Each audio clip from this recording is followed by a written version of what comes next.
there, sports fans. Welcome to episode 2 of SG Sports Uncut. I'm your host, Raj Kumar. Uncut is a show that is for the fans to get closer to our national athletes and coaches. And with the SEA Games just about 3 or 4 weeks from now, today we'll be speaking to our national bowlers as well as the netball team. In this first segment, we're going to speak to our national bowlers first. So in the studio with us is the head coach of the women's team, Yeong-Nathan. He's joined by Cherie Tan from the women's national team, and Jaris Goh completes the lineup. Jaris, of course, is from the men's team. Hi guys, welcome to the show. Coach Jason, glad to see you back as I've had the chance to interview you a couple of times previously. So first off, maybe you can bring us up to speed as how 2019 has been for our national women's bowling squad. Okay, 2019 has been good. We went through a few tournaments. The girls did win a few of them, finished the top 3 for a few others. We just finished World Champs. World Champs, we underperformed. We didn't do well as a team, but we're working on how to get better as a team. So I'm happy with the performance individually, but a team, there's room for improvement. Okay. The World Championships took place in, which country? August, in Las Vegas, USA. Okay. But of course, we have to be thrilled about the idea of Cherie Tan. You know, her historic double victories certainly made the headlines in September. Were you involved in either of the wins? Or? Yes, I was actually with the team throughout the whole year. So most of the competition that they went for, I was there with them. Okay. Of course, the wins were Cherie winning the Masters at the World Champs. Yeah. And Players Championship after World Champs. Okay. Cherie Tan, let's hear from you. And how would you sum up the final year of this decade up to this point?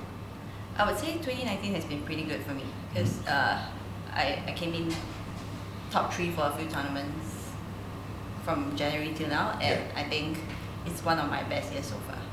And when you began the year, I mean, what sort of goals did you set for yourself, or any New Year's resolutions at the start of the year? So at the start of the year, I wasn't really thinking to win all sorts of tournaments because 2018 wasn't a great year for me. So I made some changes to my physical game, and so I was just telling myself to see how it goes from January this year. Okay. Jaris Goh, we come to you. Similar question to you as well. What sort of year were you hoping for 2019 to be, especially when you had a historic 2018, especially the Asian Games? I think for 2019, what I was focusing more was being more independent during our decision making during our competitions. So that was the main priority this whole year. Okay. And a little bit of changes with the physical game and stuff to make myself even better and have a wider range of skill set. Right. Yes. Okay. So did it come as a surprise to you right at the start of the year when you were declared Straits Times Athlete of the Year? This of course was for your accomplishments in 2018. Yes, it did.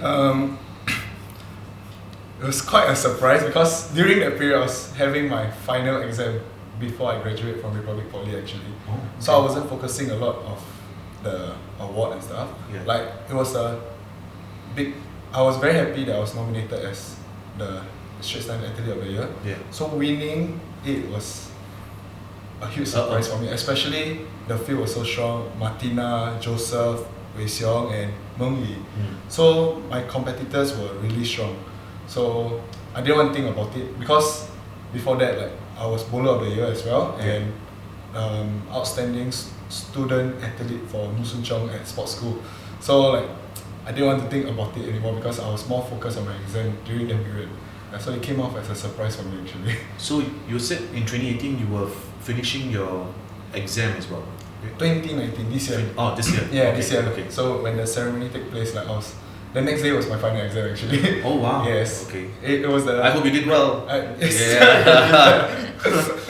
Okay, so that was back at the start of 2019, correct. and it was in recognition of your success, as we said earlier, of 2018. Yes, correct. How did you keep yourself busy with bowling leading up to the 51st Singapore International Open? I mean, that is the biggest event, the most high-profile bowling event that is hosted by Singapore Bowling, which took place at the end of June. So at the start of the year, we will go to Asia and Southeast Asia to compete. So the first tournament we went was in Qatar, and then we went to Dubai, After that, followed by Thailand, Malaysia and Philippines, before leading up to Singapore Open. So all these tournaments is part of our picking and training towards Singapore Open and towards SEA Games also. Okay. Yes. All right. We come back to Coach Jason. What about yourself? What were you working on with the women's team in the first half of 2019? We're just working on how to get them better. So they're at a level where each of them are different. They need to work on different stuff. So individually, it's how to get focus on the weakness, work on it, and get them better. Okay. And our bowlers, they competed on the PWBA, which is the Professional Women's Bowling Association, right? This is the professional league in the United States. Did you follow any of them? Yes. Because Yes. they competed in different cities, so Correct. you followed throughout, Yes, we were there for like almost 2 months. right? Okay. Yes. And what based on your assessment, was Cherie still the best, or it was still a question of one excelling in a different city at a different time? I would say everyone, so this year was quite tough, like selection and stuff, because every one of the girls either won or made a TB final. But Cherie showed consistency throughout the whole year. So like at the start of the year, there was 2 European stops. She finished like second back to back. Okay. Yes, so at the PWBA, she finished second, third, fifth, sixth. So there were quite a few consistency from her. And when you say a TV final, you mean was broadcast live? Yes, broadcast live. Okay. Broadcast live or would be televised? Televised, right? Okay. Or online streaming. Yeah, correct. yeah. Coming back to Cherie, which tournaments were you busy with in the first half of the year? I guess Coach Jason said it all. Yeah. Because at the beginning of the year we were in Europe. We had the Brunswick World Master and the AIK International. So we went in March. We had the Brunswick Euro Challenge. When you say Brunswick, this is in which country? The one in March was in Germany. Yeah. The one in January was in Sweden and Finland. Wow, nice. Yeah. So Okay. then in April and May we were in US for the 5 stops of the PWBA, Okay. and then we came back to Singapore for the Singapore Open. Okay. Perhaps you can describe for us the experience of competing against some of the world's best professional bowlers in the United States. I'm of course referring to the PWBA. Well, I guess the whole team is really fortunate to be able to compete for in the PWBA because most of the professionals are all based there and in the South America region. So having that stop helped us in terms of the experience and how we gain the knowledge of competing, the tactical knowledge required for the competitions. So the level of competition is really high because for world champs and everything we have like only six of the best of each country, but for that stop we have more than 6 of each country going there. So we are exposed to higher level of competitions there. So Speaking of a high level of competition, maybe you can take us through the journey almost 3 months ago when you were in Vegas for the World Bowling Women's Championships. I believe this was your 4th time competing. for the World Women's, Yeah. I think it's the 5th. 5th, okay. So how did you prepare for this campaign and what were your initial hopes before you started the tournament? Well, the team's goal was to win the team of 5 goal. Yeah. So that was our main focus going into that event, and all of us were just like preparing, going through our processes and running through the equipments and everything. We also had a training stint in Dallas. Dallas, yeah. Yeah, 1 week prior to the Vegas Vegas trip. Yeah. Okay. So, but our main focus was team goal. Yeah, of course. Yes. You did extremely well in the Masters category, and you had a showdown with Colombia's top-ranked kegler, Maria Rodriguez. So tell us how you managed to beat her in both games, which was best of 3. Right. So I wasn't really focused on the scores at the time because I was just focusing on the process and just taking it one shot at a time. So I wasn't really looking at the scores, but I know that for the first game was really close because I finished first because she chose to go first. Yeah. So I finished first, and then when I came back, I saw the scores and I saw that she needed a strike to win the first game, and she did. So I was like, wow, I'm quite lucky then. So, but for the second game, I think I was ahead throughout the game. Yeah. So I wasn't that pressured during the second game. Right. Yeah. Okay. And Jaris, when you heard that Cherie had become the first Singaporean ever to win gold in the Masters category at the World Bowling Championships, what was your initial reaction? Happy. Happy, yeah. Definitely happy for her because like, how like when I see Cherie trains and stuff, like it's really 100%. Yeah. Right. So much focus that it motivates the whole team to train as hard as her. So like I was really happy like all her hard work really paid off. And Jason, what about your reaction? I mean, you were there, right? Yeah, you witnessed the whole thing.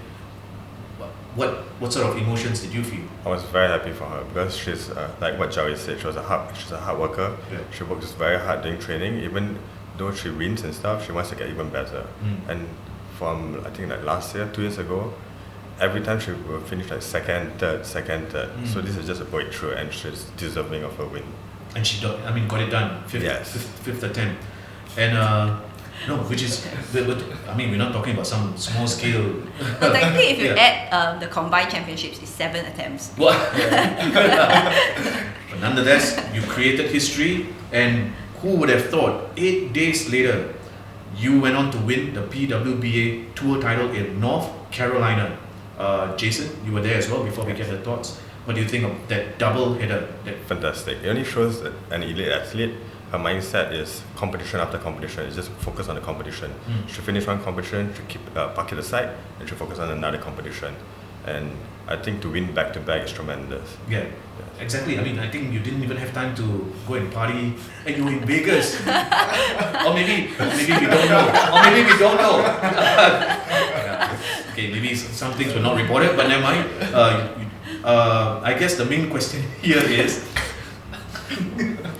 judging by your reactions, you did party a little. But nonetheless, the main question here is, how were you able to secure back-to-back historic wins in the international bowling community?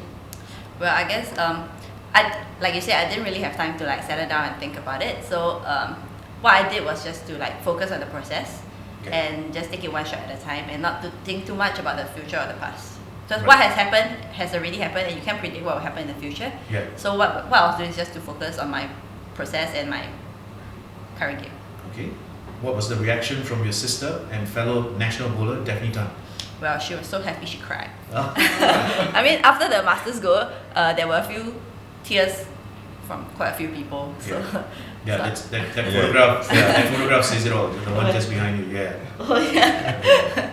So yeah. Yeah. I mean, when I heard the news, and seeing the fact that you won it two back to back in just 8 days, I think I played the song Cherie Cherie Lady by Modern Talking from the 1980s, and I think I heard it like 5 or 6 times during the day. Because okay, it's a different thing altogether. But yeah, Jaris, let's briefly touch on the 51st Singapore International Open, which took place at the end of June. How did you perform overall on home soil? Overall, I finished 12 out of 24. Like for Singapore Open, it's one of the toughest pattern that I played so far, the first half of the year.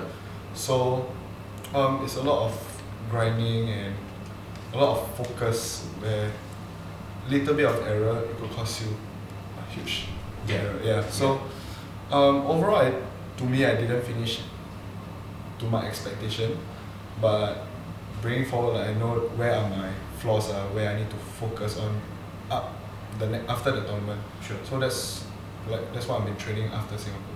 Okay. And were you sort of inspired by the performance of the men's Open final champion? I mean, I was there. Yes. Yeah. I was. He's none other than Rafiq Ismail from Malaysia, who also happens to be the gold medalist from the 2018 Asian Games and also the reigning world champion, Rafiq Ismail. Yeah. We saw him in action. Yeah, Rafiq is my good friend from Malaysia as well. So I'm really inspired by at such a young age, winning so many titles, winning at SEA Games, Asian Games and World Championships. Yeah. So it really inspired me and the team to actually do well. Like what we say, age is not an excuse. Yeah. Like even for Rafiq at 18, he can win all the gold medals. 19, he's been winning and stuff. And even at 21 last year, he won at Asian Games and World Championships. So to me, we are really inspired by his performance over the last 4 years. Yeah. And also, but then again, because for me, we can't copy his bowling style. firstly he's a left-hander as well, and our games are a little bit different. So I think we learn a lot from his character than his bowling actually. Right. Yeah. As in his composure. Yes, how he take himself during pressure, how he focus, and also how he come back from a bad game. So there's a lot of like mental aspect to me. Yes. So staying with the 51st Singapore International Open, Coach Jason, what did you think of the all Singaporean Women's Open step ladder final, which saw Bernice Lim beat Yeong-Nathan? What do I think of it? I was very happy because the field was very strong. Yeah. There were Koreans there were Malaysians there, and they sent a strong team. Yeah. So to have an all Singapore final back home, I think I was very happy to see. Yeah, well, I mean, it was a good 1-2 finish. Yeah. So looking at the SEA Games bowling competition proper, Jason, Team Singapore will be represented by 4 men and 4 women. So besides Cherie, who else is in the women's squad? Daphne Tan, Shena Ng, and Niu Hui Fen. Right, and I think for all 4 of you are in the picture just behind you, right? Yeah. Yes. And besides Jaris, who are his 3 who will be his 3 teammates at the SEA Games? Alex Yong, Basil Ng, and Chow Wei Han. Right, okay. Cherie, perhaps you can tell us what sort of year your squad members like Shayna and your sister Daphne have had up to this point in November. I guess everyone performed at a certain period of time. So Shayna won the Sonoma Open in one of the PW stops, and Daphne made one of the major stops, TV finals. So I guess that bodes well for us because we were all performing at different time, and it shows that the depth of our team, because we don't only have one person that performed well. We have a squad of at least 5 or 6 that's actually doing well. And Bernice won the Singapore Open, and Hui finished second. So I guess that really shows the depth of our team. So that's Shayna and Daphne. So what does Hui Fen bring to the SEA Games squad? I would say that all of us have different bowling styles. So I'm a left-hander, and the other 3 are right-handers. Okay. And within the right-handers, we have some that play straighter and some that hook the ball a bit more. So all of us have different styles. So at different point in time, let's say the lanes suit certain style better, and each of us can perform at that time. Okay. Jaris, we come back to you. And following the Singapore International Open at the end of June, how have you been training in the lead up to the Southeast Asian Games? Now we've been training a lot on our physical aspect, where we want to fine tune our games and also trying to understand the lane play better. So because for the lane play we need to understand, because not all the time our coaches can be there. So sometimes we are alone, so we need to think of how to make adjustments and how do we trust our own adjustments, because usually most of the time it's like our coach will tell us, okay, you think this will work, then you're like, okay, we will try. But when you're alone, like, you have self-doubt, so you will start to think, is this the right move and stuff. So I think like it's more of believing in ourselves, like after Singapore Open, and making all the necessary adjustments. Okay. So what you're saying is, when it comes to the final crucial moves, or during the tournament proper, you can still during open tournaments where we have 15 athletes, but there's only 3 coaches, so you don't expect. So you have to move around. Okay. But let's say for like games and stuff, like there will definitely be coaches behind us. But we also want to grow up. We want to grow from like just being dependent on the coaches, but we also want to be independent on ourselves, because there'll be a time where the coaches will not be there all the time. So like we want to learn, it's time to take up to the next step. That's for the men's team. Okay. Do you have any further overseas training stints left just prior to the SEA Games? No. It's all just going to be home ground training. Home ground training and Singapore Nationals. Singapore Nationals. Yes. Okay. Bowling the Philippines is not going to be easy. We all know the Filipinos, the competitors and their fans. That's a different story altogether. And when you take into account the oiling patterns of the lanes and the quality of the regional opponents, so could you tell us the competition format this year as opposed to the previous games? The only difference is that there's no trios event. There's no trios. Okay. And then the 5-man team, they changed to 4-man team. That's the only difference for the format. Is there a reason why you can change from a 5-man to a 4-man? No, we used to have 6. They used to have 6. So who makes these decisions when it comes to each SEA Games? I would think it's the country that choose the events and stuff. Okay. Because they will want to bring it to their advantage. Okay. Yeah, so yeah. Okay. So there's no trios, and So the the- 5-man team is now a 4-person team. Yes, so it's singles, doubles, mixed doubles, Okay. 4-man team, and Yeah. masters. And Yeah. masters. Yes. Jason, he just touched on the fact that there is a mixed category as well. Yes. So how does that work? So one guy, one girl will pair up, and they both doubles together. They both, okay, so it's a Double. mixed double. Mixed Yes, double. mixed double. So we have 6 pairs. It's happened before, I assume. It happens twice. So I think in 07 in Thailand and in 17 in Malaysia. So when we hosted in Singapore, we didn't have a mixed doubles. doubles. Yeah. So is this like a new game changer or a new element? So the last time we bowled was 2 years ago. Yeah. So this one would be, it's something different because we seldom bowl guys and girls together, but it would be interesting. Okay. Yes. So how many? We have 8 bowlers going up. Yes. So 4 pairs. Four Oh, pairs. 4 pairs. so all 4. Okay. So Yeah. Yes. Yeah. So who's your partner? Okay. They won't know. We So won't they know, won't yeah. know until Because Oh, yeah, yeah, we yeah, have yes, yet yes. to test the pattern. Okay. We haven't gone yet. Or is it a strategy that you don't want to reveal No. until no? We will know. Yeah. So Yeah. until you get there. Yeah, it's after 2 events, then we will find out Correct. who will be our mixed doubles. Oh, that's interesting. Yes. Okay.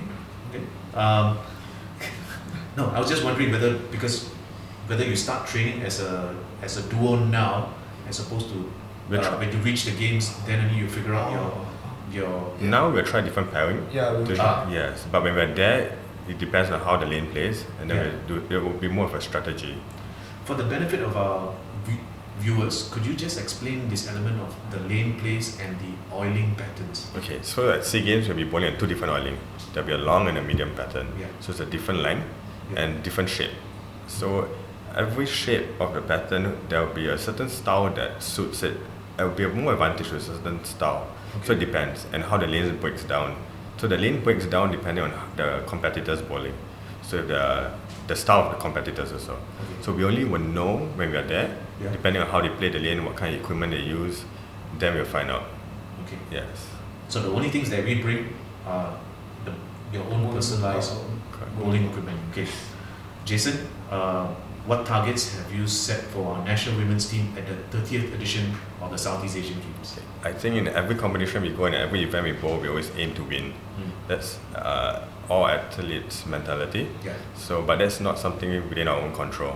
So for them, is to individually be better. So even though we finish SEA Games, if it's good or bad, it's to take from it what we can become better. Okay. Yeah. So it's a journey.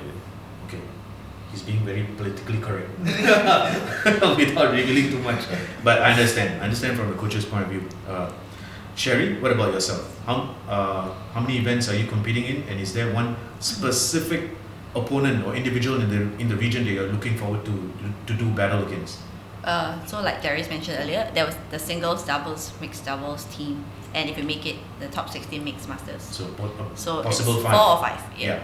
So, but I wouldn't say there's one specific person that you're competing against, because I guess in bowling, the main competitor you're competing against is yourself. Yeah. Because you can't control what others do, so you only can focus on your own process and control and do what you can do. And I guess the pins are your main competitors, because Sure. you're gonna knock them down. Yeah. Yeah. So. But if there's like we just now, he said he's inspired by Rafiq Ismail. Yeah. In the women's category, is there one person currently in the region that you know? If I were to say, I would say that Malaysia is doing really well now, because the Asian Bowling Championship just concluded, and Right. they won quite a bit of a medal Okay. over there. So I would say Malaysia is one of our main competitors for SEA Games. Okay. Jaris, 2018 was a fantastic year for you. How would you like to end 2019 and a whole decade? Then for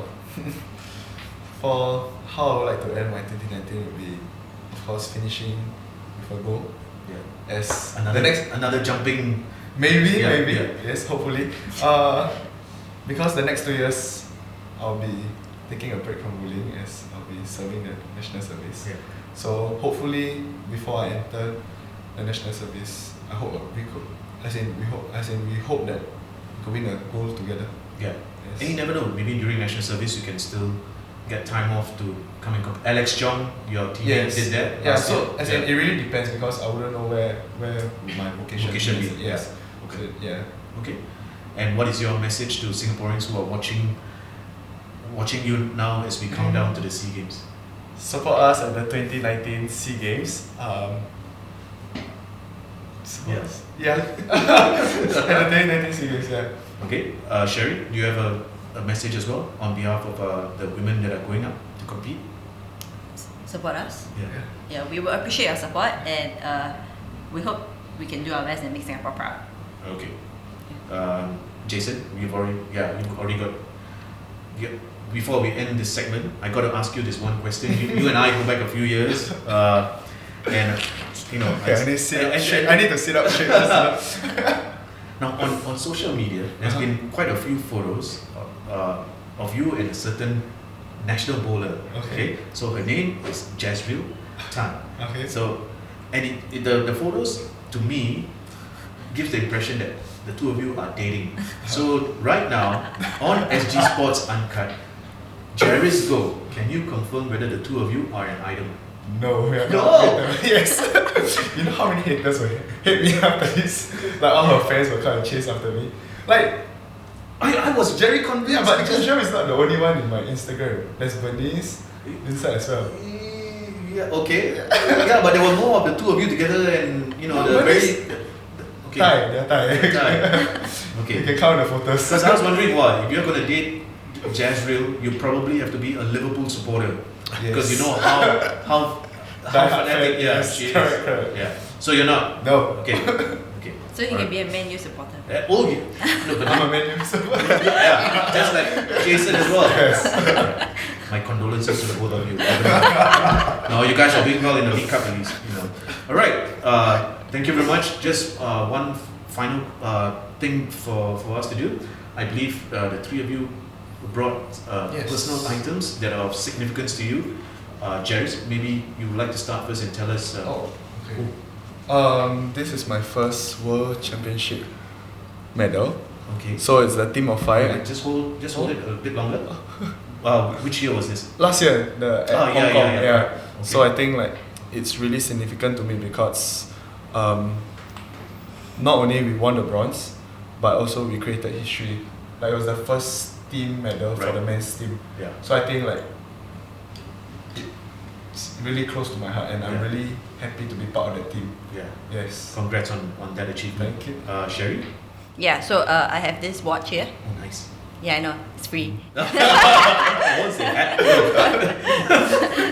No, it's given as an award, As a but award, okay. yeah, during the MAP Awards, because the team, we won the team gold in Incheon Asian Games. Yeah. So see, there's the logo of the Incheon Asian Games at the back, and then there's Right. your engraving of my name here. So- this was 2014. 1-4. Yeah, so the team won the gold in that award, in that Asian Games, and we were given the watch as a. Yeah, correct. Because Yeah. when we say MEP awards, it's the monetary awards program, the $1 million monetary awards program by SSC and SNOC Yeah. and the Singapore Tour Board. So you got this as part of the. I think this was an add-on bonus. Ah, I'm not nice. sure. Okay. I can't remember. It was 5 years ago. Okay. And it's still but, it's but, still in but good this condition. is. No, I wore it. You can Yeah, see yeah. some scratches. I mean, can't see any scratches on the screen, but Oh, yeah. well maintained. Okay. Because it's of a great significance. Right. Okay. Good job, Cherie. Alright. Jason, Okay, this would be my first major as an adult. sorry, what? My first major games as an As, adult. as competing. Competing, yeah. So it was okay. in 2005. I was there. Yeah, In Manila, 2005. correct. Yeah, so- Supporting as well. Yeah. So Wow. to me, like representing a country is an honor, and I always treasure whenever I wear the shirt. And the fact that you were there as an athlete, Yeah. you're now going back to Manila as the national coach. It so happened. What a So, journey. Yeah. Nice. Okay. That's It's well, that's a probably bronze. bronze, right? Yeah. Looks, But it looks gold. Yeah. yeah, it looks good. Yeah, I just needed to just Yes, confirm. no. I think winning the bronze is a great advantage because it looks gold Yeah. and you're like, not just missing the gold medal, but Yeah. So hopefully you can bring back the goal. Exactly. All right, Coach Jason Yeong-Nathan, Cherie Tan, Jaris Goh, thank you very much for appearing on episode 2 of SG Sports Uncut. Of course, on behalf of the Singaporeans watching, we wish you guys as well as your teammates the very best at the SEA Games and of course going on to 2020 as well. Thank you very much. Thank you. you. Thank you. Thank you. Welcome back, and you're watching SG Sports Uncut. In this segment, we are going to speak to our national netball squad. In the studios with us is the national coach, Natalie, Milicich. She's joined by the team captain, Charmaine, and completing the lineup is the vice captain, Aqilah Andin. Hi ladies, welcome to SG Sports Uncut. Coach Natalie, let's first begin with you, and perhaps you could tell us with a brief overview of the 2019 campaign for Singapore Netball. Yes, we've actually had an extremely busy year. So we started off our year going to the Sunshine Coast and playing some matches against the Australian style. Then we came back and had a test series against Fiji, which was a very competitive series for us in our final preparations for heading into World Champs, which was a really difficult platform for us, but a very good opportunity for us to learn a lot about each other. And we then obviously have just finished Nations Cup, so the learnings from World Champs has certainly helped us through our competitive Nations Cup campaign. Okay. Like you said, the team did well in the M1 Nations Cup just 2 weeks ago at the OCBC Arena. What was your main objective from the get-go, being the fact that we are hosting the tournament? Yeah, our main objective was actually to perform really strongly at home. It's very, very important that when we're here for our supporters, for our sponsors, and for our families, that we turn up and play really competitively. So our actually first focus was just to make sure it was about performance and not to too much worry about being too score focused, but just getting out there and showing what we're capable of. Okay. Let's hear from team captain Charmaine. So we'll come back to the Nations Cup in a while, but first, how has this year been for you, Charmaine? I mean, both as a national player and perhaps in your professional career. So I must say that it has been quite an interesting and intense year for me. You know, to be named as the captain by Nat, and also to switch role. I mean, change my job. So it's pretty challenging, and but thanks to all my teammates and colleagues' support, I've been managing it well, juggling it well. Yeah. So job-wise, you changed from what to what? You switched? More of a risk and regulatory advisor to a management consultant. Nice. Yeah. Okay. And what would you say has been your highest point so far this year as we count down to a brand new decade in less than 2 months from now? I would say, personally, to get in the finals for Nations Cup is one of the highest high in my life this year. So really happy. I'm still really very happy. Nice. Yeah. Yeah, she hasn't stopped smiling since she walked in. Team Vice Captain Aqilah Andin has been waiting patiently to speak to us. So Aqilah, the biggest highlight for you personally in the last 10 months? For me personally, the biggest highlight is going to the World Cup. I think even when I started playing netball, one of my biggest dreams is to actually represent Singapore at the higher stage. So I was lucky enough to get selected to be in the to represent Singapore to play in the netball World Cup. So that is my biggest highlight, probably like biggest highlights in my career as well. Yeah. We'll come to the World Cup in just a minute. So this is your 7th year in the senior national squad. How has the time and experience been so far competing at the highest levels? The experience has been really good. A lot of learning, and all the learnings that I had during that competitions actually transformed me to the person who am I today. So I feel that I am a lot more responsible, a lot more disciplined, and a lot more mature as a person and also as a netball player. So I have to say that the experience has been good for me. Really just to see how much I've grown from the day that I started playing netball. Okay, so let's now talk about the World Cup. I mean, the experience of traveling to Liverpool back in August. Singapore faced off against 7 opponents. So let's talk about the teams that you faced, starting first with Barbados and Malawi. How would you describe those 2 teams? I think those 2 teams are really highly ranked netball teams, and they are probably the professional athletes as well compared to us. So the 2 teams played really different style of netball, and for us is to really adapt to the opponents that we are playing against. So I feel that it was very obvious that we lost by height and also size because we are naturally genetically smaller. Yeah. So it's just kudos to them. They are really good and they deserve the wins that they had. Yeah. Coach Natalie, your third group match was against your home country, New Zealand, Yes. who actually went on to win the World Cup. And with your prior experience of having coached in New Zealand, how did you set up our girls against the Kiwis? Well, like Key touched on, it's a very difficult game for us. If you look around the court player to player, we had a little giggle at the start of the game on the different size of our players compared to the Silver Ferns. So it was very important for us just to go out there and enjoy the opportunity to play against mostly some of their idols, but also to have some successes, and we did that. And I think that New Zealand really treated us with a lot of respect in the game. They really looked after the brand of netball by actually playing a very clean, open game, and it allowed us to actually do a few things as well. So I think from our perspective, we had our own goals set for that match, and I think we achieved those, particularly in that match. But that, as I say, was I think the way that New Zealand played against us as well. Okay. And following that match against New Zealand, Singapore took on Sri Lanka. Yes. What was the major edge the Sri Lankans had over our team? So, we've struggled with the size again of the Sri Lankan players, and they have a very, very tall shooter. She's the tallest shooter in the world. So we're not. I've seen her. She's been to Singapore, right? Yes. And look, she's got stronger and stronger throughout the years. But I think not only has she got stronger, but the players around her have also now got the confidence to feed her very, very efficiently. So we needed to try and get ball before it got into the shooter. We had some success, but I think that was always going to be a difficult game for us to win against that shooter and the efficiency that their team was playing with. Okay. Yeah. Charmaine, your next two opponents were from Fiji and Samoa, and those were closely fought battles. How would you describe our performances against the Islanders? I mean, as Fiji and Samoa. Yeah, I mean, as compared to Nations Cup, I felt that probably we weren't the best then because the team just gathered together. We had new players. Most of them. 10 players were new actually since the last World Cup. So, in fact, we were still gelling and basically trying to get things right.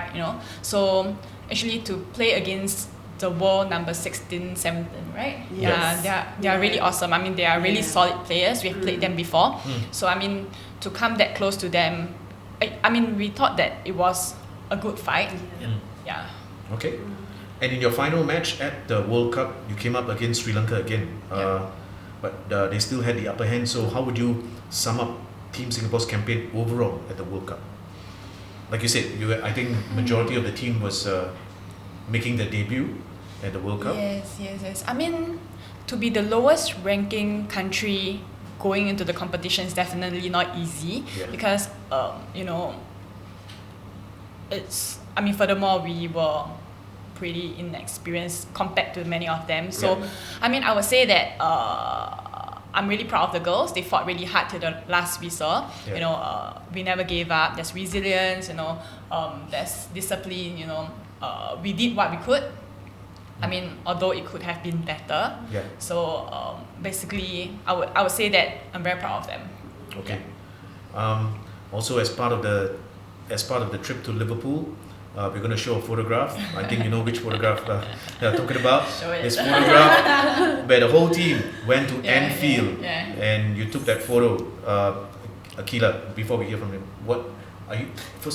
do you watch football or support football? Yeah, I do watch football. Like in my house, like everyone is football fan, and actually my dad and my brother is a Man U fan. Oh. But I'm not. I don't know why I'm a Liverpool fan. So you are a Liverpool fan? yeah, since when I started watching the Premier Leagues and Champions League when I was younger. Right. So I think I was crazy over Steven Gerrard. So that's Okay. why I love Liverpool. And this was your first time at Anfield. Yes, first time. Yeah. So how did it feel going to the holy ground of Liverpool Football Club? I think my team knows that I'm the only one that is super excited. They were really not interested at first, but I'm like, come on, let's go. Yeah. This is our like only time that we can go to Anfield. So yeah, I was the only one who was super excited. So I was a little bit like, suddenly I become 12 years old or something like that. Yeah, I can imagine. Coach Natalie, I think you had a similar feeling because your family, they support football as well. They do. So I was very proud to take a photo and send it to my son. He was very jealous. And that was more around the facilities that are there, and it just was overwhelming. You know, as netballers, we go into a very hot locker room before our match and post-match and sweat away, and you look at the facilities that were there, just incredible. So And your son is he supports which club? he supported Liverpool as well. Oh, he supports Liverpool as well. Wow. And he hasn't been to Anfield. No. So. And Charmaine, what can you take from that trip? What can I take from that trip? From to Liverpool. Yeah. I'm talking about the stadium. Oh, the stadium. Okay. Not a Liverpool fan. Yeah.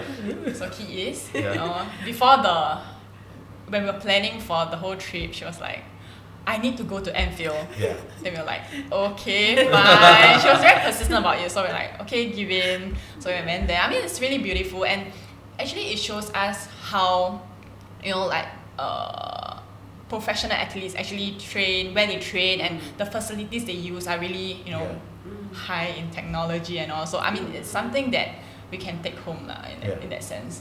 So that's something I look at, instead of like for Ki, I think she's looking at more of like the locker room and the players and all. I think it's really quite a wow factor for me. I'm assuming you went to the tunnel and you touched the sign. Yeah, This I is did. Anfield, and you walk out. Yeah. Right? You did? I take a video, like, Nice. and walk away. Well done. Yeah. Okay. Right. So Charmaine, after Yeah. this campaign in Liverpool, as the team captain, what did you say or do? What did you say to the team when you returned home and began preparations for the next tournament? I don't think I really say anything. I mean, so we took a short break before we started training again. So I feel that the team was more geared up, compared to World Cup. Everyone know that we have to be more prepared. So in fact, I think the girls took their own initiative to work harder and be more disciplined with their trainings. Yeah. Okay. So you're watching SG Sports Uncut. This is episode 2. We're talking to our netball national team, and this is a show that allows the fans to get to know our players and the coaches a little bit more. So in going with that same theme, just before we talk about the M1 Nations Cup, Aqilah, who would you say is the comedian or the joker in the team, in the national squad? Oh, we have a lot of them. Oh, really? Yeah. Wow, okay. Not because they make funny jokes, but it's because the way they talk and the way they behave is very funny, and it just makes us laugh. Like, we do have people like Kaiwei, Singi, Aisha. It's just the way they behave and the way they talk. It just tickles us, yeah. And of course, we've got one player, Sindhu. We forgot to mention she's a Manchester United supporter. Yeah. Yes, okay. she is. So, is there one prankster? Prankster. No. Do we have a prankster? Hey, Shan. Yeah, Sha, yeah. Definitely. Naughty, Okay. she's very All the naughty. youngest. So prankster, jokers, which I got to ask you, have you guys watched the Joker, the movie? Yeah. Yes. You did? All three have seen it? Yes. Wow. Are you all DC fans in general, or you just decided to go thinking that was an action flick and then all came out all depressed? More of Marvel fans though, but I think I was forced to watch. Or forced to Yeah, watch? Forced to watch, so I just go with it, yeah. Okay. Charmaine, what do you think of Joaquin Phoenix's... I mean, it's really quite an emotional movie, I must say. Like, you go in happy, you come out sad. Kind of. Yeah. Yeah. And Natalie? Oh, very similar thoughts. I think, at the end of the day, it reminds us how important a smile can be. So just walk out of there and go, okay, we've seen that. We'll move on from this and get back to reality. And how society views different people. Yes. Yeah. Okay. So from the Joker in the team and the movie, let's talk about who's the best cook in the squad and which is her favourite dish. Who would you say is the best cook? This is quite tough because when we travel overseas, we actually make different groups cook. Different who? What? Different groups I of make players. groups. Yeah. I make this cook. Oh, you make them cook? Oh, Yeah, okay. for dinner for the whole team. So, I have to say the best dish is actually from Shoes. Her dishes are a little bit more healthier than what we had. So The full name again? Shui. Yes, because the fans might know the Yeah, not know Shui, the yeah. the Her nicknames. nickname is Shu. So Okay. she did like a honey glazed chicken breast, something Wow. like that. Yeah. Okay. She also can cook. Her Charmaine. ABC soup is really good. Yeah. Probably. ABC soup. Yeah. What's it called? ABC soup, right? What's in the soup? Carrot, Right. radish, potato, Okay. and So meat. Yeah, And meat. chicken. It's, Okay. it's pretty much a simple soup. But it was really nice. then why you call it an ABC soup? It's, That's it's what the she name of the said. soup. Oh right. Yeah. Okay. Okay. Yeah. Who would you say is the toughest in the national squad? The no nonsense type of attitude, and always has her game face on even at training. I mean, like a Linda Hamilton Terminator kind of thing. Sarah Connor. I would think the toughest player, maybe serious and I mean I would think it's Kim, because she's really tough on court. She takes knocks very well. And she bounced back quickly after every fall. So I think Kim would be the best. Kimberly right? would be the best candidate. Yeah. Okay. Best candidate. Yeah, best candidate For that. for the Sarah Connor role. Yes. Yeah. Okay. Coach Natalie, how would you sum up the leadership? Before that, Yes. who in the national team has a love of for playing several different sports? Oh, I think most of us plays different sports. Okay. I mean, like sometimes after training we'll just play volleyball or something, Yeah. Yeah. So we play volleyball, basketball, we cycle, we swim, So Yeah. I think most of us, other than netball, we like playing other sports as well. Yeah. Okay. Yeah. Coach Natalie, how would you sum up the leadership qualities of both your team captain and vice captain respectively?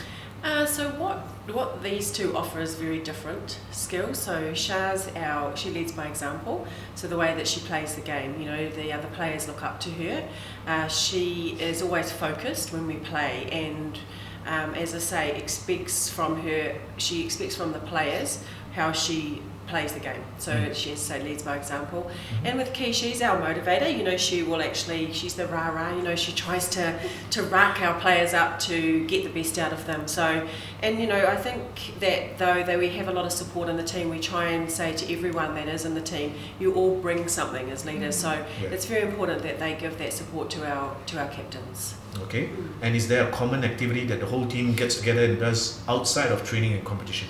We have limited time, so between training and work and study, I think what we do well is when we share a meal. Yeah. We do Share a lot a of meal, that, and we have fun when we do that. So, we'll go out and we'll go to different places in Singapore. Really good for me because I get introduced to quite a bit of cultural food, and I love that. So we do a lot of that, and that's a really good team bonding opportunity for us. Okay. All right, so it's back to the M1 Nations Cup, and your first opponents were Namibia. Coach Natalie, what was your strategy going up against them? So it was a bit of an unknown quantity for us. So they were very similarly ranked to us in the world. So being the first match, there's always a bit of, we weren't certain around some of the other teams either. So we actually went into Namibia and we thought actually the result of a draw was actually a good start. I mean, it's always good to either draw or win. So we were really happy with that first result, and actually I was very happy with the performance as well from the players. Okay. Charmaine, I have to ask you what went through your mind when you received the ball with 30 seconds to go and Singapore was No trailing. pressure. Yeah, Singapore was trailing by 1 point, 30 seconds to the final whistle. And the ball was in your hands.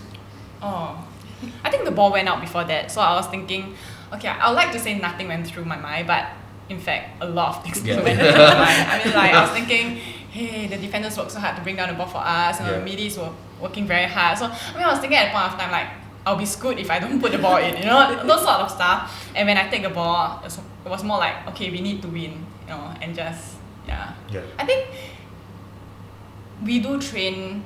I mean, we have a lot of scenarios of training, and also basically that scenario played in my head many times before the actual game. So being at that place, it's more of it's another training, so you just get to it. Yeah, but you made the shot. You made the shot to force the draw. 54-54, right? You ended in the draw against Namibia. Then came your next opponents in the form of Botswana. Despite a brave fight, the team just lost by only 3 points. Was that a tough pill to swallow, second game? Yeah, I mean, I would say that things in the game, I mean, it was pretty up and down, you know, like at certain times we were winning, you know, other times they were leading, you know. So it was pretty nerve-wracking, I would say. Yeah, and I felt that the team did really well to contain them, although we did make some crucial mistakes at critical moments which kind of cost us the game, you know. So I felt that if we were to capitalize on those turnovers and all, we could have done better. Yeah. Okay. Aqilah Andin, so after one draw and one loss, then came the Republic of Ireland. You came out on top with a win. What did you girls do differently in that match as opposed to the first 2 games? I think coming to that match, we were a bit more confident because of our performance from the previous games, and also we were more familiar of how the Irish play. We have been playing them like almost every year. Like we will face them, so I think we know how they play, and they definitely know how we play. So we have video analysis that we watch, and we have strategies and the structures that we plan to do. So I think that the girls really stick to the game plan, and that's why the results were like that. Yeah. Okay. So with 1 win and 1 draw in the bag, your next opponents were from the Cook Islands, and they too lost to Singapore by 11 points. How significant was this victory over the Cook Islands? The victory was really significant because honestly I didn't know that we haven't won them before. Like we never ever won them before. So this is the first time that we actually beat Cook Islands. So I'm just very proud of my team. We really did really well. This is the only game that we were very consistent with. Like every quarters we were winning. So in like previous game we had like our ups and downs. I mean we do have during this game, but it was a bit more consistent. And I think the performance during the Irish game, we were not very consistent even though we won the game. So I think we took that as a lesson and really going hard and strong during the Cook Islands game. Yeah. Nice. Coach Natalie, we come back to you, and for the final group match, Singapore managed to defeat Papua New Guinea 57-47, and that victory propelled the national team to reach the grand final. So a few words on beating PNG. Look, I thought that showed a lot of resilience, and we have our team values, and I really feel that in that match particularly we actually drew back on a lot of our values just with our unity. Losing Kimberly in the first few minutes, she was only in the match for 7 minutes, so that was a big adjustment for us immediately to sort of get together and make sure that... She was injured? Yeah, she had a serious injury, so couldn't come back on for the rest of that match. So that actually forced us to make a decision very quickly on you know who we put in there. So for the team to actually come through with that win and losing Kimberly really did show, as I say, a lot of strength within the team. And I thought that PNG actually played their best match against us. They were determined. They didn't want us to beat them either because both Cook Islands and PNG were so much highly ranked than us. So they were very determined, and I thought they played extremely well against us. So we stuck to task, and we actually came through with that win, which was actually probably even more in a way significant as significant as the Cooks, because you know we actually did it under the circumstances we did. It's been 2 weeks since Kimberly's injury. Has she fully recovered? No, she had a major injury, so she's actually out. So she won't be for the months. SEA Games? No. Okay. Yeah, so that's been it's been very hard, especially probably for these two. You know, they've played a lot of netball with Kimberly, and since I've been here, she's been in the team the whole time. So it's a big loss, and she's such she's so important, I suppose, and with her experience. So we've had to, you know, regroup, and we now have some work to do to fill that gap that Kimberly has left. So we all wish Kimberly a very speedy recovery and come back, you know, more than 100%. Well, the OCBC Arena was packed 2 Saturdays ago for the grand final, and it was a rematch against Namibia. And even though your first game ended in a draw, this time round we just came up short, lost by only 7 points. So Coach Natalie, what would you say is the most important lesson you feel the team took away from this entire M1 Nations campaign? Look, I think to get to the final was a massive achievement for us. You know, we haven't got to the final since 2014, so that was a very exciting time for us. But I truly believe we went into the match thinking that we could win. Even though we lost Kimberley, we still went into that match and we really did want to win. I think we were competitive for 3 quarters, and you know, this is the thing about netball, you've got to be competitive for 4, and we just dropped away a little bit in that 4th quarter with those connections just being a bit more under pressure with something that we weren't used to. So, you know, we've had a lot of learnings from that, and actually, you know, we've had to reflect on that, and hopefully we have had some learnings around, you know, when we're in that situation again, what it might take to actually pull through and, you know, be a bit more supportive with each other on court to get that result. Yeah. And it was I think, even though you finished second, I think it was a great campaign. Yes. Beating some of the top teams. Captain Charmaine, let's now look ahead to the SEA Games, which is taking place in less than 4 weeks. Will it be the same 5 teams competing in Manila as they did in Kuala Lumpur 2 years ago? By that I mean Brunei, Malaysia, Thailand, the Philippines, and of course Singapore. Yeah. Same 5? I think it'll be the same 5. Okay. This is only the 4th time netball is being contested at the regional games. We won the gold in 2015, right, when we hosted it. Malaysia took the honours in 2001 and the last games in KL. At this point, how do you know how the Malaysians are doing? Well, we are not too sure yet. Yeah. I mean, we know that they have been training full time, so that's all we know. We are just prepping ourselves, you know, control what we can. So we have been working really hard ever since we ended the Nations Cup, you know, just to make sure that we regroup, like what Nat said, and you know, make sure that we are fully prepared for SEA Games. Okay. Aqilah, what have you heard about the Filipinas and the preparations by the host nation? Oh, they were just here earlier this week and we actually played them on Tuesday, just a friendly game, and honestly I have to say that they have improved a lot from the day they have started. So it was a good game for us. It was good for the squad who didn't make it to the Nations Cup to actually play them and just have a run. I think all of the teams are doing the best that they can to prepare themselves for this SEA Games. So I think Philippines have doing a great job to like prepare players. And what about the challenge from Thailand? I'm not sure what they're doing as well, same like in Malaysia. I haven't really heard of them. But I think that it's important for us to focus on ourselves and to what Charmaine said, to just control what we can do, what we can control. So I just think that we just need to work on ourselves and take one game at a time. So don't really think about what others are doing, just focus on ourselves. Okay. Of course, the SEA Games is a round robin tournament, and then with the semi-final and the final, right? Yeah. Coach Natalie, when you took over the national team in 2017, it was just after they had finished the KL SEA Games, if I'm not mistaken. And you know, Singapore finishing with the silver medal. You are now a few weeks away in your very first Southeast Asian Games campaign. What target have you set for yourself and for the team?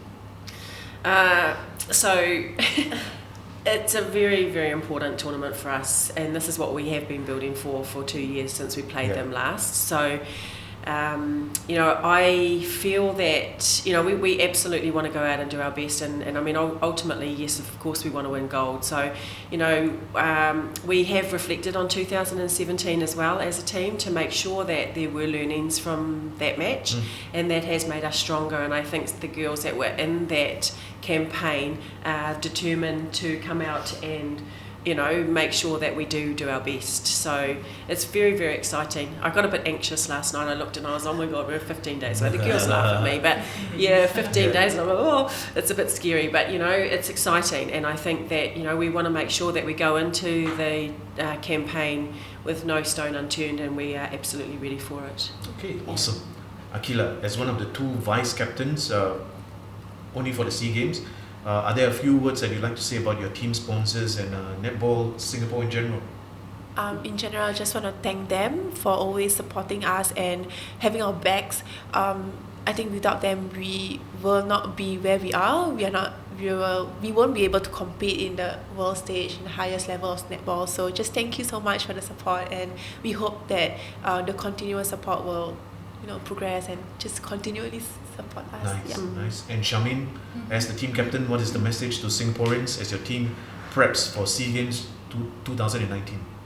Yeah, so I'd like to thank all Singaporeans, friends and families, for coming down for, all our games and watching our game live on television, on YouTube, a big thank you. Without your encouragement, support for the team, we wouldn't, make it so far. So, please continue to support us, yeah.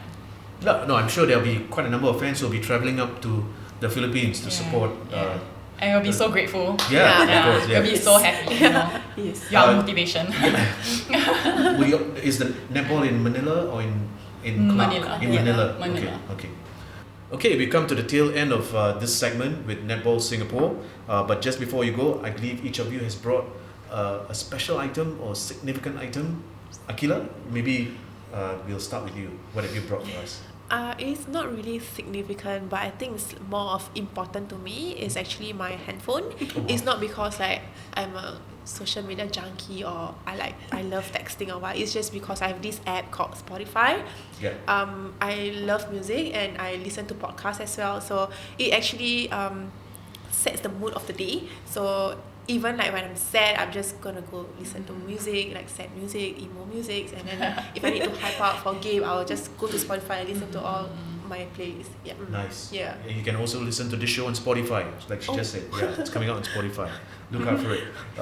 Charmaine? Mine is my earpiece. I think quite similar to Key. So Your earpiece. yes, my Beats earpiece. Sponsor us. Plug. Okay.